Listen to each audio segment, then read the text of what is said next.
नमस्कार दोस्तों, welcome back to money matters. बात करेंगे आज लक्ष्मी ऑर्गेनिक लिमिटेड के ऊपर। लक्ष्मी ऑर्गेनिक या एलेक्स केम के नाम से आप इस कंपनी को जानते हैं। आईपीओ आता है, आईपीओ के बाद एक शानदार लिस्टिंग एंड देन स्टॉक अपने लिस्टिंग प्राइस से भी 4 टाइम्स हो जाता है। लगभग 150 रुपए का स्टॉक जो है वो 600 रुपीज तक जाता है। बट अगेन वही कहानी रिपीट होती है कि वैल्यूएशन जिस हिसाब से होंगी, प्राइस उसी हिसाब से मिलेंगे। स्टॉक की वैल्यूएशन खराब होती है, बिजनेस खराब होता है, प्रॉफिट्स गिरते हैं, स्टॉक नीचे आता है। पिछले 2 साल से, लगभग 2 साल से स्टॉक बेस बनाने की कोशिश कर रहा है और हम बार बार इसका अपडेट लेते जा रहे हैं। हमने यहां पर भी इसकी बात करी थी कि स्टॉक 230-40 के आसपास है। अगर 218 को तोड़ देगा तो दिक्कत है, वरना स्टॉक ओके है, वापस रिकवर कर सकता है। तो ये सारी चीजें हमने डिस्कस करी थी और अब ये एक इंपॉर्टेंट रेंज को तोड़ने आया है। प्लस केमिकल के काफी स्टॉक्स है जो कि काफी अच्छे नजर आ रहे हैं, तो इन सारे स्टॉक्स को देखना बनता है। तो इन्हीं में आज हम एलेक्स केम को एनालाइज करेंगे। आपको अगला वीडियो कौन से स्टॉक पे चाहिए उसका नाम कमेंट बॉक्स में बता सकते हैं। साथ में जो भी हम बात करें उसे एजुकेशन के पर्पज से लीजिए और इस वीडियो को सिर्फ लर्निंग के लिए देखिए। बाकी कोई भी बाय सेल आप अपने एडवाइजर से पूछे बिना बिल्कुल ना करें। करते हैं एलेक्स केम के ऊपर चर्चा। सबसे पहले इस कंपनी के जरा फंडामेंटल देखेंगे, फिर हम टेक्निकल के ऊपर आएंगे कि आज की डेट में फंडामेंटल कैसे है और टेक्निकल कैसे हैं। तो अब हमारे सामने चल रहे हैं लक्ष्मी ऑर्गेनिक के फंडामेंटल। सबसे पहले मार्केट कैप देखिए, लगभग 8000 से 9000 करोड़ की मार्केट कैप रेंज में स्टॉक है। स्टॉक का पी काफी एक्सपेंसिव नजर आता है, आरओसी और आरओई को देखते हुए काफी ज्यादा एक्सपेंसिव नजर आता है, काफी महंगा स्टॉक लगता है। बुक वैल्यू से भी लगभग 5-6 टाइम्स ज्यादा ट्रेड कर रहा है, तो ये भी महंगा होने की निशानी दिखाता है।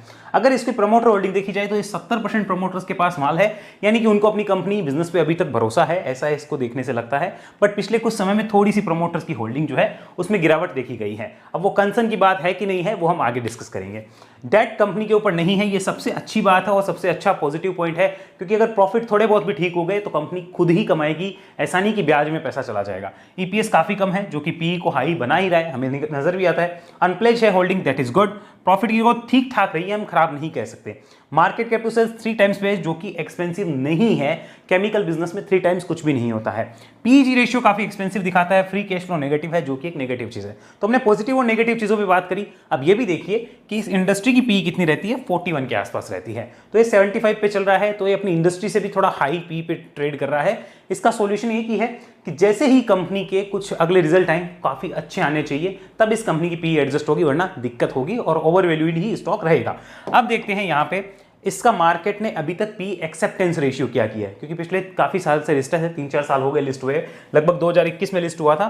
तो अभी तक मार्केट ने मीडियन पी 54-55 का दिया है, यानी अपनी मीडियन पी से लगभग 15-16 पॉइंट ऊपर ट्रेड कर रहा है, आप ऐसा समझ सकते हैं। लेकिन मीडियन पी इसकी 55 रही है, हमें पता चला। तो एक अच्छा रिजल्ट आते ही पी एडजस्ट हो जाएगी, so this is not a big concern, ये हमें पता चलता है। बट स्टिल कई लोगों को कंफर्ट नहीं आता कि यार ये तो हाई पी स्टॉक है, मैं नहीं करूंगा। कोई प्रॉब्लम नहीं है, लेकिन आप लर्निंग तो लीजिए कि हम किस तरीके से डिसीजन ले सकते हैं। यहाँ पे इसके क्वार्टर रिजल्ट्स देखिए, जून में जो 718 करोड़ की इसकी सेल्स थी, ये पिछले जून से कम आई थी और इसीलिए स्टॉक की पिटाई भी हुई है। 2 साल से कंसोलिडेट कर रहा है, मार्केट को पता है। यहां नीचे जरा प्रॉफिट्स की तरफ नजर डालिए। ये प्रॉफिट्स देखिए, 82 करोड़, 70 करोड़, 64 करोड़, ये प्रॉफिट आपको दिख रहे हैं, ये यहाँ के प्रॉफिट्स हैं। ये देखिए, जब सेल देखी कितनी थी, 880, 860, 760 करोड़ की, तब ये प्रॉफिट्स थे। ईपीएस एक क्वार्टर का जब 3 रुपए चला गया, यानी ईयरली ईपीएस कितना हो गया, 12 रुपए का, जो भी 4 रुपए चल रहा है। अभी एक क्वार्टर का नहीं, एक साल का 4 रुपए आ रहा है, तो दिक्कत होगी ना। तो बिजनेस में दिक्कत हुई और कंपनी को पनिशमेंट मिली। अब आगे ध्यान से देखिए यहाँ पे मार्जिन को, मार्जिन 14, 13 और 10% के मार्जिन थे, जो आज की डेट में 6, 7, 11, 10 ये रह गए हैं। तो इसलिए कुटाई होती है। 1-1% मार्जिन का मतलब हो गया 7-7, 8-8 करोड़ का प्रॉफिट सेल को देखते हुए। तो ये कुटाई होती है, पिटाई होती है, लेकिन अगर कंपनी अच्छा परफॉर्म करेगी तो वापस से वो ठीक भी हो जाएगा। अब इसको जरा आप यहां पर ऐसे समझिए, आपका ये प्रॉफिट था, अब इस प्रॉफिट को आप जरा देखिए, प्रॉफिट कम ही रहा है, प्रॉफिट में कोई तेजी नहीं आई है। यानी आज की डेट में हम बात करें कि फंडामेंटली कुछ सुधर गया, तो भैया कुछ भी नहीं सुधरा है, ये तो फंडामेंटल खराब ही है। हाँ, एक चीज हो सकती है कि आने वाले क्वार्टर के रिजल्ट अगर अच्छे आ रहे हैं और मार्केट को थोड़ी बहुत भी भनक लग रही है कि इस टाइप के रिजल्ट्स आ सकते हैं, तो मार्केट वैल्यूएशन पहले ही देगा, प्राइस में इंक्रीज पहले ही होगा, ये ध्यान में रखिएगा। ये इतना आपको क्लियर हुआ कि बिजनेस खराब नहीं है, कंपनी का बिजनेस अच्छा है, प्रॉफिट्स अच्छे ला रही है, लेकिन ये प्रॉफिट उतने अच्छे नहीं है जितने का स्वाद मार्केट ने पहले ले लिया। तो जिस चीज का टेस्ट मार्केट ने ले लिया उससे बेटर एक्सपेक्ट करता है। अगर उसके बराबर नहीं आता या उससे कम आता है तब तो कुटाई होनी ही है, ये तो ध्यान रखना ही है। आगे बात करते हैं ईयरली पी&एल को। देखिए जरा, यहां पर ध्यान से देखिए, ये प्रॉफिट देखिए 257 करोड़ के प्रॉफिट 2022 की जो पूरी फाइनेंशियल ईयर का डाटा है उसमें। अब उसके बाद में देखिए प्रॉफिट्स आपके आधे हो गए, तो आप क्या सोचते हो मार्केट वैल्यूएशन देगा? नहीं, 9 रुपए का ईपीएस अगर आपका 4 रुपए आ जाएगा, आधा हो जाएगा, तो आपको मार्केट वैल्यूएशन नहीं देने वाला है, कुटाई ही देने वाला है। और वो कुटाई हुई स्टॉक की बढ़िया तरीके से पिटाई हुई। ये सेल के फिगर अभी तक वापस टच नहीं हुए हैं, जो हमें दिख रहे होंगे, ये वापस टच भी नहीं कर पाया मार्केट। तो अगर मार्केट को भनक लग रही है थोड़ी बहुत कि इसके बराबर का वैल्यूएशन आ सकता है या इसके बराबर के प्रॉफिट्स आ सकते हैं आने वाले साल भर में, तो आपको वापस से वो वही वाले प्राइस दिखा देगा जिनको लेकर लोग अभी तड़प रहे हैं कि ये कब आएंगे, वो मिल सकते हैं। ये ध्यान में रखना है कि मार्केट को क्या लग रहा है। अब मार्केट को क्या लग रहा है पता कैसे चले, ये हमें टेक्निकल्स पे पता चलता है। लेकिन इतना पता चल गया कि कंपनी ने परफॉर्मेंस तो दी है, पीछे पास्ट में अच्छी दी है, खराब नहीं दी है। इसका बिजनेस कैसा है वो भी जरा देखिए आप। 72, 70, 70, 70, 127, अचानक एक उछाल देखने को मिला था हमें प्रॉफिट्स में, जिस टाइप से दिख रहा है अचानक एक उछाल आया। अब उसको यहां पे आप देख सकते हो कि मार्केट ने एक बुना लिया है। 100-125 करोड़ के प्रॉफिट तो कंपनी ले रही है, ये तो पता चल गया ईयरली बेसिस पे। आगे चलते हैं, क्या ये कंटिन्यू कर पाएगी। देखिए सेल तो इसकी अच्छी रही है, 5 साल 3 साल की खराब नहीं है। प्रॉफिट की ग्रोथ ही खराब रही है जिस वजह से कुटाई हुई है, लेकिन ये लास्ट ईयर की अच्छी दिखा रहा है। तो अगर अच्छी बनी रही डेफिनेटली इसमें इंक्रीज होगा और वो टेक्निकल पे हमें अच्छे से पता चलेगा। फंडामेंटली इतना मैं जरूर करना चाहूंगा, आज की डेट में अभी भी वीक है, फंडामेंटली वीक है। वीक कैसे है, फंडामेंटल्स का मतलब हो गया अगर हम रिजल्ट्स देखने जाएं ये सब तो वीक है। इससे अच्छे ऑप्शंस भी अवेलेबल है मार्केट में, जो हमने ऑलरेडी डिस्कस भी किए हैं, बहुत बार किए हैं। लेकिन ये टेक्निकल के बेसिस पे कैसा है वो भी देखना जरूरी होता है। अगर हम शेयर प्राइस का रिटर्न देखें तो कुछ भी नहीं है। अगर हम रिटर्न ऑन इक्विटी देखें तो 12% की रिटर्न ऑन इक्विटी है एवरेज, वो कुछ खास नहीं है, नॉर्मल है। तो फंडामेंटल अगर डाटा को देखने जाएं तो ठीक ठाक है, बहुत अच्छे फंडामेंटल नहीं है। हाँ सुधार आ सकता है और इस पे दाव खेला जा सकता है। प्रमोटर्स की होल्डिंग देखिए यहाँ पे, अगर आप ओवरऑल प्रमोटर की होल्डिंग देखेंगे आईपीओ के बाद में तो उन्होंने कुछ होल्डिंग अपनी कम ही करी है, बढ़ाई नहीं है, ये ध्यान में रखिए। हाँ यहाँ पे अब एफआईआईज की एंट्री अगर आप देखना चाहें तो 1% से ज्यादा पहली बार हुई है। डीआईआईज यहाँ से निकल रहे हैं, 2% के आसपास बचे हैं सिर्फ, वो होल्डिंग एफआईआई को शिफ्ट हो गई। और पब्लिक 25, 26, 27% की रेंज में है। अभी पब्लिक की होल्डिंग थोड़ी यहाँ बढ़ती जा रही है, लगभग 4,20,000 शेयर होल्डर्स कंपनी के अभी भी हैं, जो कि एक टाइम पे 4,76,000 तक चले गए थे ऊपर में और उसके बाद से लगातार कम होते जा रहे हैं। तो ये इसका बेसिक लेवल डाटा है, basic level fundamental. Frankly speaking fundamentals कुछ खास नहीं है, ऐसा नहीं कि अंडर वैल्यूड बिजनेस और बहुत कुछ तेजी से ग्रो करेगा। लेकिन एक चीज है, साइक्लिकल बिजनेस है इसका एक तरीके से समझिए, क्योंकि अगर इसके केमिकल में जान आ गई, यानी केमिकल की अगर एक आंधी आती है तो उसमें ये भी चलता है, और अगर इसके प्रॉफिट्स बढ़ते हैं तो हमेशा इसमें एक तेज ग्रोथ आती है। मैनेजमेंट कंपनी का अच्छा है, पास्ट में प्रूव किया तो फ्यूचर में भी कर सकता है। अब आपको वैल्यूएशन कंफर्ट है या नहीं है वो आपको डिसाइड करना है। फ्रेंकली अगर मुझे खाली फंडामेंटल देख के पैसा लगाना हो मैं पीछे हट जाऊंगा, लेकिन टेक्निकल देख के डेफिनेटली हमें अलग तरीके से देखना होगा। लास्ट वीडियो में भी बात करी थी, इस वीडियो को भी जरा देखते हैं, करते हैं टेक्निकल पे चर्चा और करते हैं हमारी चार्ट पे चर्चा। तो अब हमारे सामने चल रहा है लक्ष्मी ऑर्गेनिक का टेक्निकल डाटा। टेक्निकल पे सबसे पहले एक इंपॉर्टेंट चीज देखिए, यहां से एक राइज के बाद में करेक्शन, 65% स्टॉक अपने हाई से टूटता है और ये लगभग 2022 में होता है, लास्ट में अक्टूबर नवंबर के आसपास, तब से लेके अभी तक लगभग 2 साल हो गए हैं, ऑलमोस्ट 2 ईयर्स हो गए। अब एग्जैक्ट डाटा लेने मत बैठने जाना कि 1 साल, इतना महीना, इतने दिन हुए, वो नहीं होगा। 2 साल हो गए हैं लगभग, और उस कंसोलिडेशन रेंज को स्टॉक तोड़ने आया है, तो this is a good sign. क्या हम ये कह सकते हैं कि वीकली चार्ट अच्छा है? देखिए याद दिलाना चाहूंगा, कुछ समय पहले भी हमने एक वीडियो डाला था जिसमें मैंने बोला था कि 280 के ऊपर आते ही ये 320 का स्विंग बनाएगा और ऊपर जाएगा। हमने ऑलरेडी एक पुराने वीडियो में बात भी करी थी, आप लोगों ने नहीं देखा तो डेफिनेटली देखिए। लक्ष्मी ऑर्गेनिक के वीडियो में बात करी है कि 280 काटते ही ये बुलिश हो जाएगा, ये बुलिश होना है फिर, और फिर 320 का अटेम्प्ट करेगा और 320 के ऊपर और लंबी तेजी पकड़ सकता है स्टॉक। तो इतना हमें आइडिया तो लग गया कि स्टॉक अब साइडवेज टू बुलिश हो रहा है। क्या हो रहा है? साइडवेज टू बुलिश, ये हमें आइडिया लग गया। तो स्टॉक को हम बेरिश कह सकते हैं क्या? नहीं, बेरिश नहीं है। क्यों? क्योंकि देखिए किसी भी गिरावट के बाद में अगर बेस बिल्डिंग हो जाती है, बेस बिल्डिंग के बाद में अगर स्टॉक चलता है तो वो लंबी तेजी पकड़ता है। This is very common scenario. अगर आप थोड़ा बहुत भी टेक्निकल जानते हैं तो this is very common scenario and this is very simple scenario also. तो आपको ये पता होना चाहिए कि इस टाइप से मार्केट का माहौल रहता है। सो वीकली चार्ट अगर मुझे पूछे भाई साइडवेज टू बुलिश है, बढ़िया है, खराब नहीं है। क्या नेगेटिव है? बिल्कुल भी नहीं है। अच्छा, तो इसमें लॉन्ग टर्म का इंपॉर्टेंट लेवल 218 ये रहा। अच्छा, शॉर्ट टर्म का वो आगे बात करेंगे। आइए उसके लिए एक बार देखते हैं मंथली और डेली चार्ट, और यहां पर ड्राइंग्स को हाइड करते हैं। देखिए this is the monthly chart. अब ध्यान से समझिए इस चीज को, दीज आर द पॉइंट्स। 220-25 की रेंज है, ये पॉइंट है। अब इसको समझ लो आप, 1 2 3 4 5 6 7 8 9 10 11 12 13 14 15 16 17 18 19 20 21 22 23 23 महीने, यानी 24 महीने होते ही 2 साल, ऑलमोस्ट 24 महीने हो गए। 2 साल का कंसोलिडेशन रेंज ब्रेकआउट है। कटेगा तो भैया फटेगा, मेरी तो ऐसी नॉलेज है, मुझे तो इतना ही लगता है कि फटना चाहिए उसके बाद में। एंड आई थिंक उसके बाद में अभी जैसे ये हमें लग रहा है कि ये रेंज जो है, देखिए पहले यही रेंज एक इंपॉर्टेंट यहाँ पे लेवल का काम कर चुकी है, यानी 275 280 will be a big support after closing above 320 monthly basis पे, ध्यान रखना।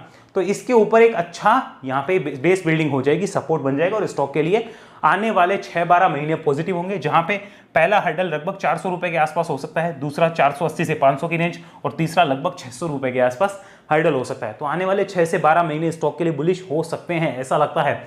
इसमें गिरावट लिमिटेड है, रिस्क रिवॉर्ड अच्छा नजर आता है, ये मानना पड़ेगा इस चार्ट को देख के, भले ही फंडामेंटल कैसे भी हो, चार्ट अच्छा नजर आ रहा है। डेली कन्वर्ट करते हैं, have a look, this is the daily chart, देखते हैं डेली चार्ट क्या बोलता है।